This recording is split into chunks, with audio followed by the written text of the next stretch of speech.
शाद love life में आप सबका स्वागत है। अस्सलाम वालेकुम, नमस्ते, नमस्कार, सत श्री अकाल।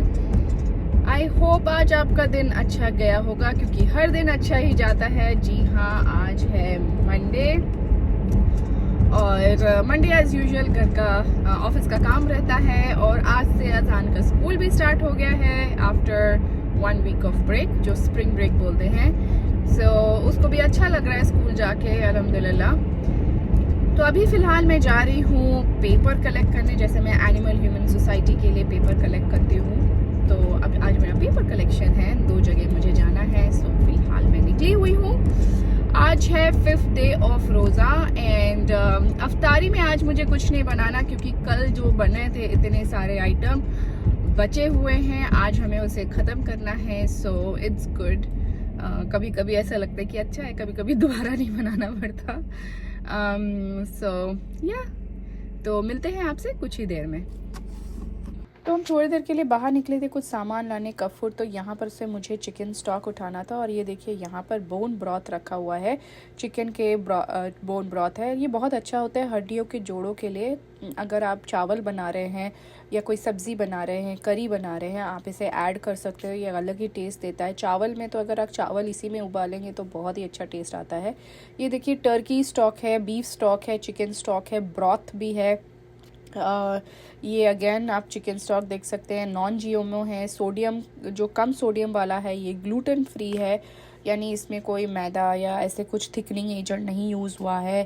सोडियम भी कम होता है। ये देखिए सब नेचुरल है। ये देखिए ये सोडियम भी कम है इसमें। तो ये बहुत ही अच्छा ऑप्शन है जब आप पास्ता बना रहे हैं, उसमें भी ऐड कर सकते हैं। और ऑर्गेनिक भी अवेलेबल है, आप देख सकते हैं। ऑर्गेनिक चिकन स्टॉक है, ऑर्गेनिक बीफ स्टॉक भी है। तो इसमें अगेन ग्लूटेन फ्री है और बहुत ही अच्छा एकदम फ्रेश वाला। जैसे यह देखिए ऑर्गेनिक वेजिटेबल भी अवेलेबल है।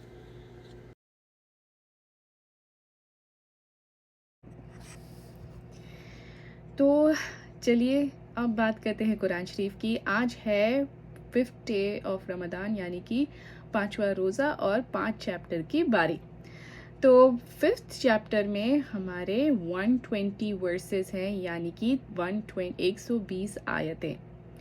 ऑब्वियसली मैं सारे आयतों को एकदम डिटेल्स में नहीं बता सकती, बट मैं उसे थोड़ा सा समराइज करके शॉर्ट में बताने का कोशिश करूँगी। तो चलिए देखते हैं। तो पहला पॉइंट है खाना और पीना। जी हाँ, हम हमेशा मौका ढूंढते रहते हैं ज़्यादा खाने की, बट इस्लाम में ओवर ईटिंग यानी हद से ज़्यादा खाना मना है, और अंडर ईटिंग यानी हद से कम खाना मना है। ऑब्वियसली साइंटिफिक रीज़न ये है कि अगर आप हद से ज़्यादा या हद से कम खाएंगे तो आप बीमार पड़ सकते हैं।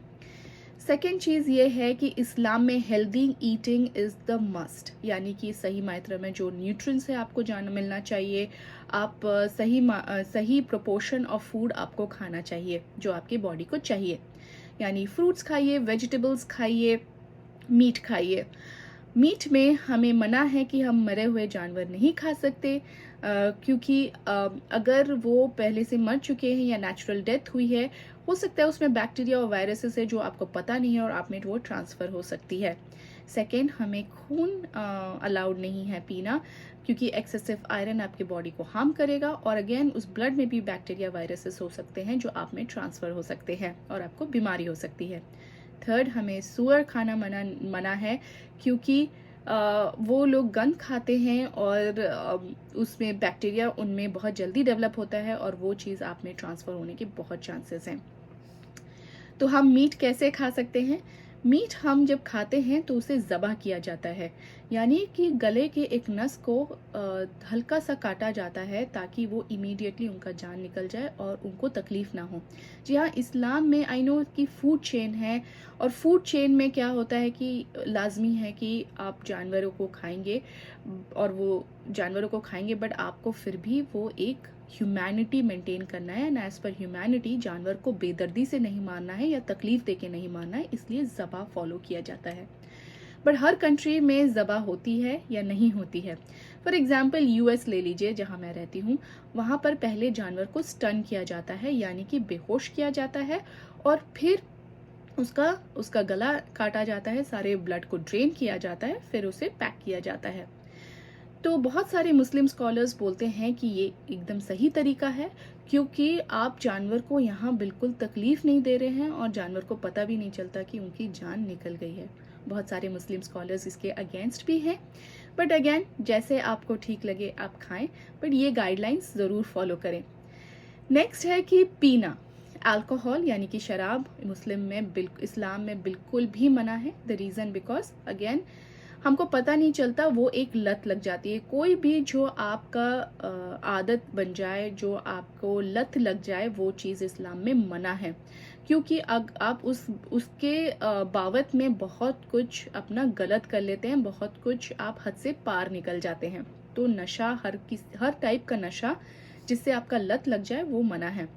तो अल्कोहल जो है वो आपके लीवर को ख़राब करता है, आपके बॉडी को ख़राब करता है, प्लस आपको होश में नहीं रहते हैं जब आप कोई काम करते हैं या डिसीजन लेते हैं, तो कभी कभी आप बहुत गलत काम कर सकते हैं, इसलिए मना है। तो कोई भी नशा, चाहे वो अल्कोहल हो, चाहे वो ड्रग्स हो, वो जो आपको अपने होश में ना रखे, वो चीज़ इस्लाम में मना है। नेक्स्ट पॉइंट है वादा यानी कमिटमेंट।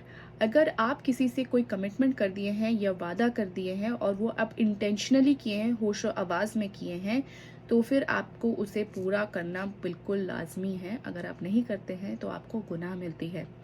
और अगर आप कर चुके हैं कोई वादा, कमिटमेंट, किसी रीज़न से आप ये पूरा नहीं कर पा रहे हैं, तो उसका भरपाई ये है कि आप किसी 10 गरीब लोगों को खाना खिलाएं, या फिर उन्हें कपड़ा पहनाएं, या फिर एक कोई बंदा यानी जो स्लेव है उसको आज़ादी दें, तभी जाके आपका ये गुनाह माफ़ होगा।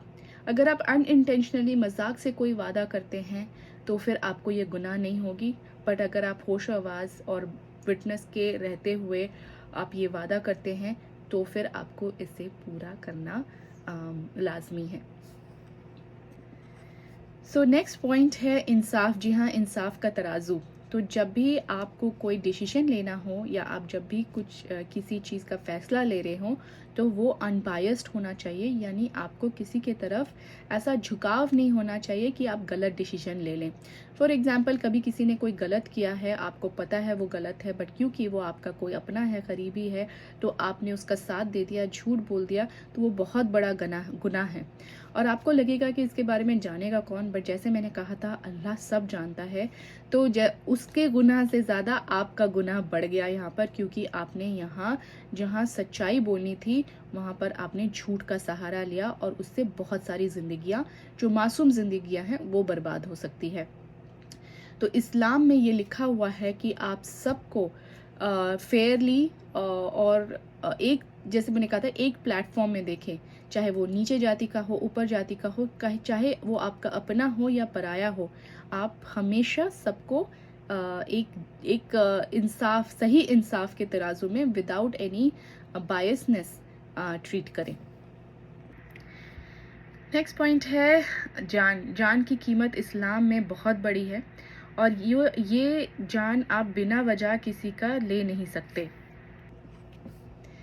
नेक्स्ट पॉइंट थोड़ा सीरियस है कि इस्लाम में जान लेने का किसी को इजाज़त नहीं है। जान आप तभी ले सकते हैं जब आपको अपना बचाव करना हो, या अपनों का बचाव करना हो, या फिर आप किसी जंग में हैं।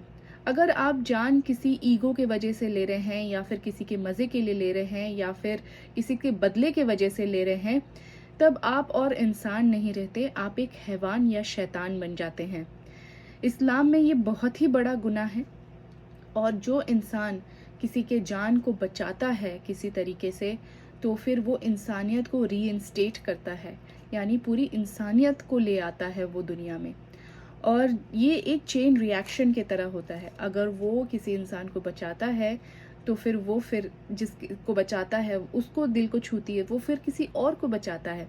तो ऐसे क्या होता है कि चैन व अमन फैलती है, और यही इस्लाम का कहना है कि चैन व अमन से रहिए।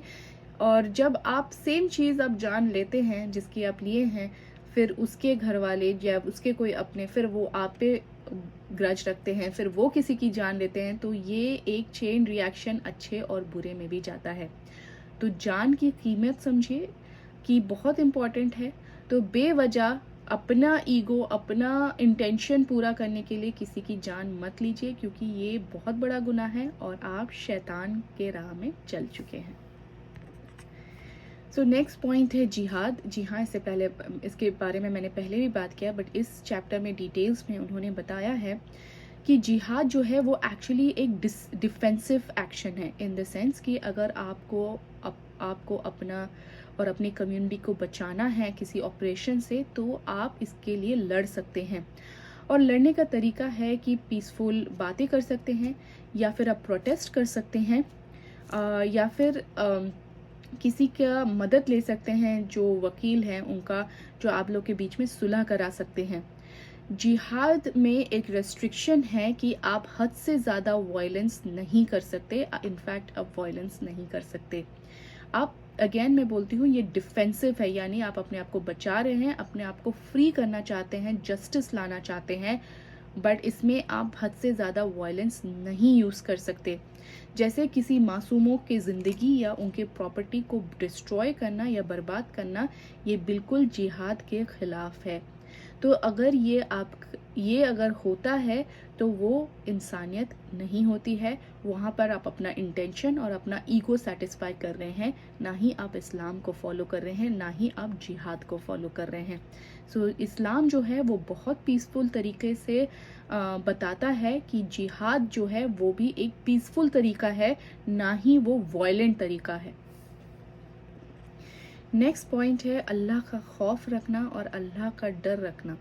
ये बहुत ज़रूरी है ये जानना कि चाहे आपको कोई देख रहा है या नहीं देख रहा है, बट अल्लाह आपको हमेशा देख रहा है, आपके नीयत को देखता है, आपके सोच को देखता है और के काम को देखता है।